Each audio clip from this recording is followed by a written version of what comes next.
Hey, what's up everyone, Morey Croson here, and today we're going to be talking about probably the most important thing to help you improve as a quarterback, which is just going to be the grip and really understanding how to properly hold the football in order to make it so you can throw the ball further. This is the newest edition of the Performance Lab. Reach your individual goals. You don't want to just talk about straight line speed. We also want to talk about your ability to be quick. We break down your video. Let's make you into the quarterback I know you can become.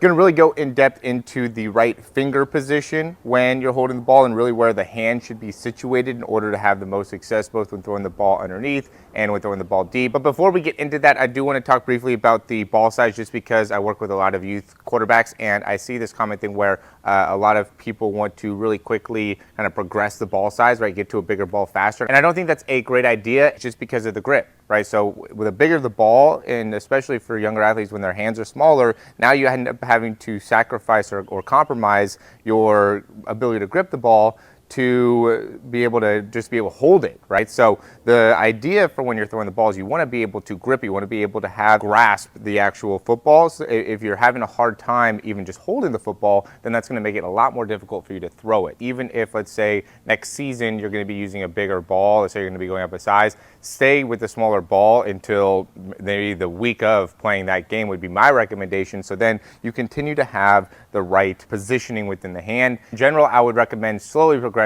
with the ball size and not really speeding up that process. Now, when it comes to actually holding the football, I mean, this is, just to give you an idea, this is how I hold it. The main concept that we want to be able to see here, you can see I have one lace here, or I have my index finger here, and really you want to think about the grouping of like my index finger and my thumb are kind of one group, and then the pinky, ring, and middle finger are a second group, okay? Because what I see is like some people seem like they almost want to try to group these three fingers together a little bit too much and really bring those fingers a little bit higher, but I would say really try to almost separate these three fingers from that index and from that thumb, because we really want to be able to get a good amount of depth here with the thumb, and then I also think we want to get good height here with the index, so then we can better control that wrist flick or the index finger being that last part of the football or the last thing that's holding the football as it's coming out of your hands. And so what you want to be able to do though when you're looking at it, right, when you're holding the ball, we want to be able to see like a good neutral position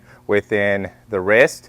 You don't want to end up being here, right? And then we also don't want the nose of the football to be facing like out to the side. Like I'll see some people that are holding the ball and you know, it's almost like the hand is like turned here. Okay, we don't want to end up having this position, okay, and we also don't want to be having that position where we're turned and the nose of the football is turned away. You want to be able to kind of have that nose of the football either kind of down or straight back. I mean, just depending on how you're holding the ball, you're going to end up having, you know, a different position where the ball is facing. And the way I hold it is not the, you know, absolute way, and for different sizes of footballs too, I think it's going to end up differentiating. But the concept in general is, again, just to be able to have that good neutral position, and also we want to be able to have your knuckles up on the ball pretty good, right? So there's some people that feel like they're holding the ball or the lace is so low, right, more towards like that first knuckle right there, where now you're going to end up being underneath the ball when it's coming out of your hand, you want to be able to have, you know, when I'm holding it, I'm not necessarily at my second knuckle, but I'm getting pretty close with these two fingers, and then I'm really trying to just spread out that pinky. So this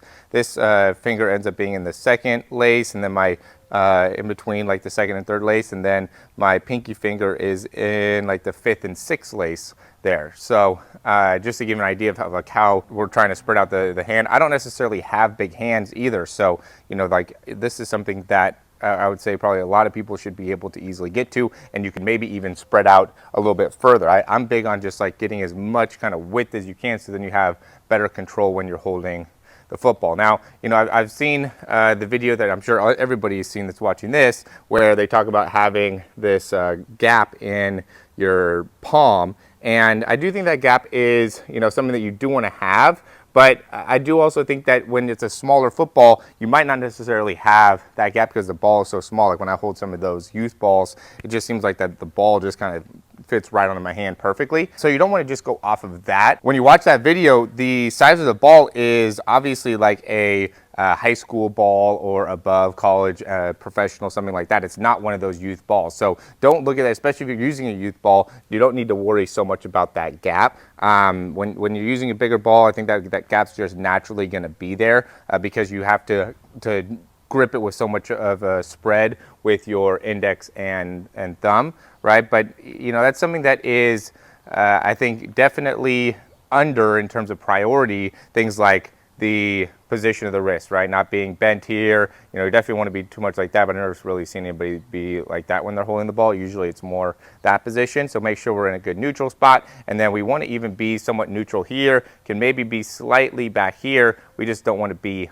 off to the side there. Those are the main things that I would look for when you're gripping the ball. And then also, number 3 would be just, can you hold it well, right? Like if you're holding it like this, if you can hold it good, then you're going to be able to get on top of the football well as it's coming out of your hand. If you hold it more like this, and you're trying to do it now, like my grip starts to slip immediately, right? And same type of thing if I try to grip it and I'm holding it like that, the ball starts to slip out of my hands really quickly. So being able to hold it makes it so now we can get up on top of the ball as effectively as we can and then better control that release, which is really what we're trying to do. So as always, guys, thanks for watching. If you like the video, go ahead and click that thumbs up down below. Subscribe to the channel. If you have any questions, comments, or recommendations, you could leave those down below. Check out some of the things that we have in the description in terms of program options. I really think Quarterback University has been doing a lot for that lately. I think there's a lot of great things that you can really benefit from by utilizing Quarterback University and really being able to get the most out of your ability to throw the football. I think it's not only a great way to be able to save a lot of money when it comes to